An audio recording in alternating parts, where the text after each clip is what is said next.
പച്ചപ്പുൽ ചാടി മഞ്ഞപ്പുൽ ചാടി ചമലപ്പുൽ ചാടി പുള്ളിപ്പുൽ ചാടി. 2006 ആദ്യ സിനിമയിലെ അഭിനയത്തിന് മികച്ച ബാലതാരത്തിനുള്ള സംസ്ഥാന അവാർഡ് കരസ്ഥമാക്കിയ മണിയെ മലയാളിക്ക് അത്ര പെട്ടെന്നൊന്നും മറക്കാനാവില്ല.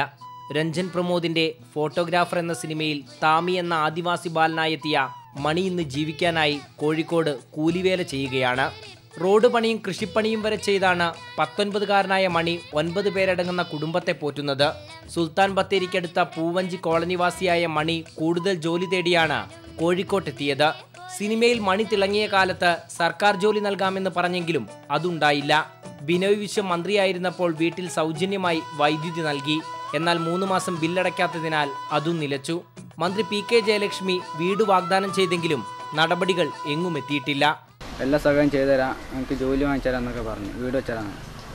ആ വീട് ഞാൻ പോയി അവർ പറഞ്ഞ വീട് കാണിച്ചു തന്നെ എനിക്ക്. പിന്നെ അവരങ്ങോട്ട് വന്നിട്ടില്ല. ആ വീട് നോക്കി പോയിട്ട് പിന്നെ അങ്ങോട്ട് വന്നിട്ടില്ല. മുൻപ് മണിയെ സ്കൂളിൽ പഠിപ്പിക്കാനുള്ള ചെലവ് വഹിച്ചത് മോഹൻലാലാണ്. അതുകൊണ്ട് തന്നെ മണിയുടെ നായകനും ലാലേട്ടനാണ്. പലതവണ ശ്രമിച്ചിട്ടും മണിക്ക് പക്ഷേ പിന്നീട് മോഹൻലാലിനെ ബന്ധപ്പെടാനായില്ല. ആദ്യ സിനിമയ്ക്ക് ശേഷം മണി പല സംവിധായകരെ ചെന്ന് കണ്ടെങ്കിലും ബിഗ് സ്ക്രീൻ അതിന് അവസരം നൽകിയില്ല.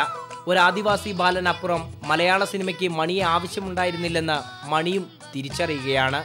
MM Ragesh, India vision, Kozhikode.